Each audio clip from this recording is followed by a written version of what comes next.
intanto sì, anch'io ci tengo a ringraziare ovviamente gli organizzatori, quindi il Circolo del Partito Democratico di Badia Polesine, quindi Enrico, Manuel e Stefano, e gli interventi che mi hanno preceduto, perché mi permettono di fare da un lato di ricoprire un compito un po' ingrato, cioè quello di denotare quelle che sono sicuramente le mancanze della società che oggi mi trovo a rappresentare all'interno del CDA, ma allo stesso tempo ricoprendo anche un ruolo, prima sono stati letti molti incarichi, ma prima ancora da militante e da iscritta del Partito Democratico, vederne anche quelle che sono in controluce le possibilità, le prospettive e anche quello che sarà il futuro dei sistemi territoriali. Io provo a dare un quadro partendo da 3 suggestioni, o come va di moda molto negli ultimi anni, soprattutto all'università, partiamo da 3 parole chiave, cioè sostenibilità, integrazione e capillarità. In questi ultimi anni, ma soprattutto per il futuro,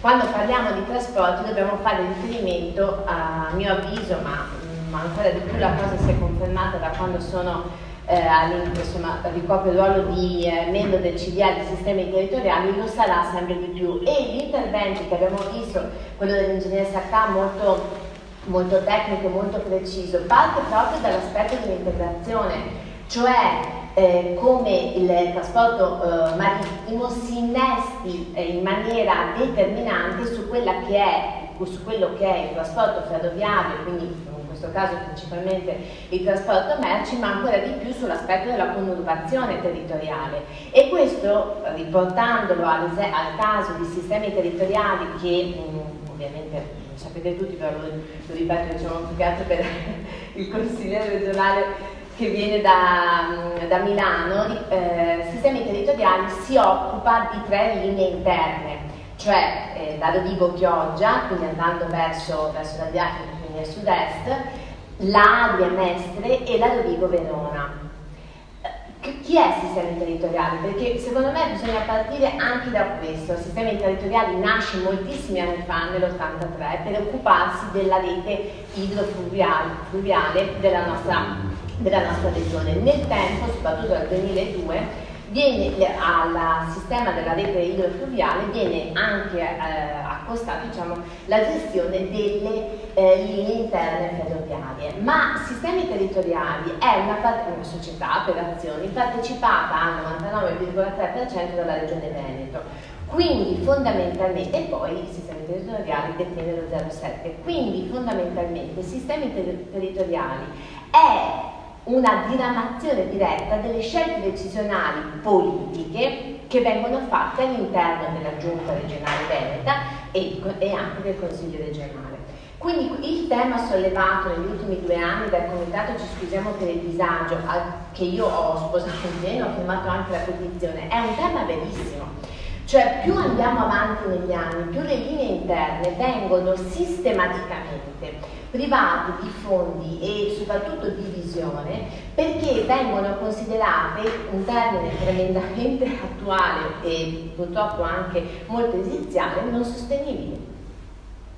Perché? Perché si svuotano le aree interne, noi siamo un'area interna, le persone preferiscono utilizzare il mezzo proprio, e poi arriveremo a capire perché preferiscono utilizzarlo, perché non ci sono più corse o perché le corse vengono fatte in orari assolutamente impraticabili per chi deve portare i figli a scuola, i genitori magari hanno una visita medica, magari non hanno rientro, non ci sono gli orari di rientro da scuola, non ci sono gli orari che ti permettono di effettuare quell'integrazione, cioè banalmente anche una coincidenza, io devo arrivare a Rovigo per prendere il treno fino a Bologna. Non stiamo parlando di cose trascendentali, una cosa anche legittima, non voler usare la macchina per andare a Rovigo, mettere in un parcheggio a pagamento, poi scendo, poi vado in stazione, poi prendo il treno fino a Bologna. Sono cose dette nel 2019 dell'altro mondo, soprattutto se ognuno di noi, la maggior parte, penso il 100% di noi,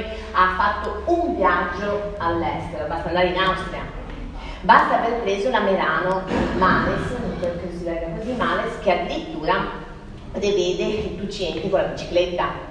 Certo, voi mi direte, sì, è possibile anche Benissimo, ora sono anche bonus, poi lo affronteremo, però sono cose che vengono, diciamo, ancora hanno una serie di ostacoli o comunque di disservizi o comunque di appesantimenti che nella vita di ognuno di noi, proprio perché abbiamo tante altre cose da fare oltre a occuparci di come cavolo viaggiare, appesantiscono tutto quello che invece dovrebbe essere un servizio che dovrebbe rispondere alle nostre necessità e se prima ancora dovrebbe rispondere ai bisogni di una collettività, perché se ci rifacciamo al ragionamento siamo una comunità o siamo una società, io rispondo entrambi, mi verrebbe da rispondere, perché noi siamo una comunità nel momento in cui esprimiamo un bisogno collettivo, ma diventiamo una società quando per rispondere a quel bisogno collettivo dobbiamo dare anche una risposta economica. Quindi le littorine, cosiddette, cioè i vecchi vagoni dei quali i sistemi territoriali si serve, sono costosissimi, sono assolutamente dal punto di vista economico, assolutamente ormai privi di qualsiasi razionalità. Perché? Perché costano ovviamente come prima cosa dal punto di vista della materia del carburante, quindi del gasolio, ma costano come manutenzione, perché più si va avanti, più l'ingegnere ce lo può confermare anche con dati tecnici, più mancano, cioè meno saranno a disposizione, anzi facciamo così, i pezzi di sostituzione, la manutenzione è sempre più cara perché le società che lo possono fare sono sempre meno, hanno bisogno di determinate qualifiche, specializzazioni che vanno anche perché non sono più interessanti, non sono più appetibili per le grandi società di manutenzione, perché poi il discorso della globalizzazione porta che ormai tutto viene fatto da immense multinazionali. Tu devi fare un bando, questo bando devono rispondere con determinati requisiti le società, quindi tutto diventa enormemente costoso, quindi incominci a creare il servizio e alla fine il risultato è che tagli una corsa, ne tagli 2, ne tagli 3 o tagli i vagoni, diciamo la portata del treno che comunque non può superare nel nostro caso, cioè quello dei sistemi territoriali, non può superare un determinato numero di vagoni o cosiddette casse. Perché? Perché la linea è vecchissima, sono stati fatti importanti interventi di manutenzione e anche soprattutto in prospettiva, poi ne parleremo perché non è tutto ovviamente negativo, ci mancherebbe, però rimane il fatto di una linea molto stretta, molto vecchia, e con l'acquisizione degli standard di sicurezza di RFI nel 2018 questo ha costretto anche a un passaggio. In realtà l'acquisizione di questi standard di sicurezza che ha portato ai rallentamenti dei quali abbiamo potuto leggere tutti sui giornali, soprattutto sull'AMS, però ha portato finalmente allo sblocco di determinati fondi per un investimento significativo per l'elettrificazione. Perché gli standard di sicurezza adottati dall'RFI, che ormai sono diventati obbligatori a livello nazionale per qualsiasi, poi qui ovviamente anche Francesco ci può dare una mano, prevedono che nel momento in cui le centraline leggono che la distanza tra due treni, tra due convogli è inferiore a un determinato minutaggio e chilometri, si bloccano. Poi c'è un altro aspetto, la costruzione della linee disegnate, costruite, progettate 30-40 anni fa o anche 50, ora non rispondono più alla cosiddetta curva di tendenza o la parabolica. Quindi questo è stato un altro dei problemi che ha portato alla chiusura dell'ADMS durante il periodo estivo, perché si è cercato di aggiustare questo tipo di inclinazione, adesso se ne entrare dopo nello specifico di curvatura, sarebbe meglio definirla. Quindi tornando, diciamo, anche cercando di provare a dare una prospettiva, ma parlare anche del futuro. I sistemi territoriali sta subendo un percorso di scissione. Che ha portato alla Costituzione, questo processo è partito sistemi territoriali nel 2018 con una delibera di giunta, si è creata questa nuova grande partecipata regione che si chiama Infrastrutture Venete. Infrastrutture Venete gestirà tutta la parte infrastrutturale appunto dei trasporti veneti. Mano a mano quindi tutta la patrimonializzazione dei sistemi territoriali passerà in Infrastrutture Venete, che nel giro di insomma nel giro di pochissimi mesi con il 2020 diventerà operativa. Quindi avrà una nuova governance, quindi un nuovo CDA, e avrà anche una nuova direzione generale, gran parte anche di tutto quello che è il procedimento di scissione, che quindi per le infrastrutture che noi come sistemi territoriali gestiamo, passerà a infrastrutture venete. A sistemi territoriali rimarrà solo la gestione delle linee, che verranno però, per le quali è già pronto, si sta redigendo un bando, perché nel 2020-2021 verrà bandito un nuovo bando aperto a livello europeo, e quindi questo apre anche una questione. Sapete benissimo che la Germania è molto interessata alle nostre linee interne, anche per una questione proprio di strategicità di posizionamento, perché la pianura padana è l'unica che può permettere quel trasporto importante di merci, e di conseguenza che porterà a questo nuovo bando per la gestione delle linee fino al 2032. Quindi sostenibilità, quindi meno utenti, le linee diventano insostenibili dal punto di vista economico e vengono tagliate, quindi viene fatto un danno alla comunità, se pensiamo al territorio della provincia di Rovigo, che confina con province molto più competitive dal punto di vista economico, questo lo sappiamo da sempre, ma anche molto più conurbate dal punto di vista industriale. Perché soprattutto da Rovigo andando verso il mare, e quindi facendo riferimento alla zona che noi chiamiamo Basso Polesine, da Adria in giù fino al mare Adriatico, sappiamo che c'è una dispersione territoriale, cioè quindi degli abitanti importante. Sono tutti piccoli comuni, molti dei quali sotto i 1000 abitanti, diversi tra i 1000 e i 5000, ma che hanno le stesse identiche esigenze di una città come Milano. Gli abitanti, non è che se io vivo a Cagliari di Po non ho bisogno di andare a scuola, piuttosto non ho bisogno di andare all'università, non abbiamo nemmeno poi capito l'università, perché come sappiamo tutti, come ho fatto anch'io, io sono andata a vivere in un'altra città molto e io sono di Rovigo, quindi immaginiamo il ragazzo che da Porto Tolle deve arrivare a Rovigo per prendere un treno per andare, magari perché vuole farsi il Politecnico a Milano, credo che sia una scelta abbastanza condivisibile. Che tipo di trasferta deve immaginarsi?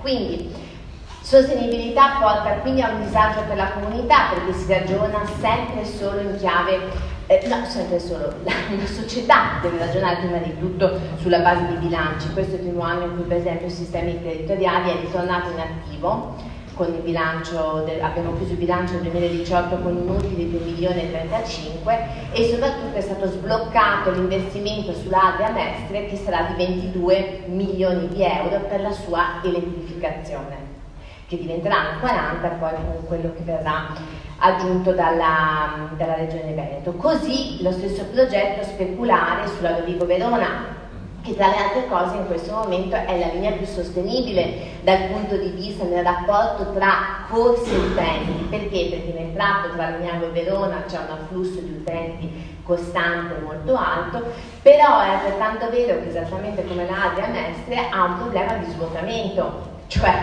Legnano a Rovigo si svuota in maniera troppo rapida, e quindi la corsa dal punto di vista sempre di un criterio economico diventa meno sostenibile, ma necessaria per la comunità. Qui siamo a Badia, passiamo proprio di qui, credo. Integrazione, aspetto fondamentale, che non significa solo ed esclusivamente un'integrazione tra diversi sistemi di trasporto, ma significa anche un'integrazione dal punto di vista del servizio. Pensiamo al biglietto. Sistemi territoriali ha anche questo problema, perché non sono sue le linee, quindi si deve appoggiare l'Italia per l'erogazione del biglietto, tranne per l'Adria Mestre. E qui faccio un esempio molto, molto banale e anche molto contingente, perché proprio degli ultimi giorni. Come sapete, la Regione Veneto ha stanziato un bonus per chi comprerà la bicicletta pieghevole, quella che diventa come un passeggino per prendersi. Bene, 150 euro di sconto sull'abbonamento. Sistemi territoriali, con una decisione del CDA ha deciso anche i sistemi territoriali di rispondere in maniera positiva a questa delibera della giunta regionale, mettendo ovviamente una somma a disposizione. Bene, per restituire costruire questi in maniera molto concreta, per dare questi 150 euro, che sarebbe poi fondamentalmente uno sconto sull'abbonamento, finché parliamo dell'Arte a Mestre possiamo direttamente restituirlo. Quando parliamo degli altri abbonamenti, quindi sulla Rovigo Chioggia e sulla Rovigo Verona, dovremo attivare un sistema compensativo, perché il biglietto non lo eroghiamo noi. E la stessa cosa, faccio un esempio, c'è quando viene tagliata la corsa, ahimè molto spesso, e si deve prendere l'autobus. Il biglietto che ci permetterebbe magari di scegliere se prendere l'autobus o il treno o viceversa non è possibile. Infine la capillarità, che poi attiene molto anche a uno dei temi, e chiudo, a uno dei temi trattati in questi giorni, che è anche un tema ambientale, cioè la sostenibilità dal punto di vista economico va bene, ma c'è anche una sostenibilità dal punto di vista ambientale. Non si può pensare che, soprattutto in prospettiva con tutto il problema, che è un vero problema, abbiamo visto anche lì la partecipazione massiva alla Fridays for Future, non possiamo pensare che non ci sia anche un ragionamento ambientale. Perché parlo dell'ambiente? Perché l'ambiente attiene tanto al futuro di tutti noi, ma anche alle decisioni politiche che vengono fatte dalle comunità politiche. Quindi qui investo invece i panni del consigliere comunale e qui insieme a noi ci sono tanti amministratori. I tagli dei passaggi a livello. Chi si vuole intestare questa decisione politica? Qui vedo ci sono dei sindaci, ci sono degli assessori, ci sono dei consiglieri, nessuno vi risponde. Perché il taglio del passaggio a livello che permetterebbe un raggiungimento di una velocità maggiore e quindi si annullerebbe un disservizio nelle tratte, parlo in Italia, parliamo delle tratte nazionali, in Italia di chiudere senza neanche pensarci due volte. È una scelta politica che va a incidere profondamente sugli abitanti di quella via. Vediamo anche oggi sul Gazzettino c'è un articolo dedicato al taglio del passaggio a livello di Baviera. Sono decisioni politiche, sì, sono decisioni aziendali, certo, perché nascono da una scelta aziendale, ma vanno a impattare su un bisogno collettivo, che si scontra con un altro bisogno collettivo, cioè di chi vorrebbe il treno più veloce. Quindi quale dei due? Quindi poi alla fine deve intervenire la politica, e qui si fa anche riferimento agli investimenti e alle scelte degli ultimi anni, ma anche il senso della partecipazione, vedi i comitati come ci scusiamo per il disagio. E infine la questione del calo demografico. Noi pensiamo che non sia collegata, è collegatissima. Perché se prima pensate che più o meno sulla tratta Adria-Mestre abbiamo un calo del 5-10% dell'utenza di 6 mesi in 6 mesi, questo perché funziona male, vero? Questo perché le famiglie preferiscono portarsi i figli a scuola autonomamente o scegliere altri mezzi, ma questo anche perché ci sono sempre meno studenti nelle scuole. E questo è trasporti, è ambiente, è futuro, è giovani nella politica, è tutto l'insieme. Quindi i trasporti in realtà sono lo specchio di una serie di necessità, di bisogni, ma anche di prospettiva, che ci deve far ragionare sia in termini politici, sia in termini aziendali, ma anche in termini di comunità. Vi ringrazio.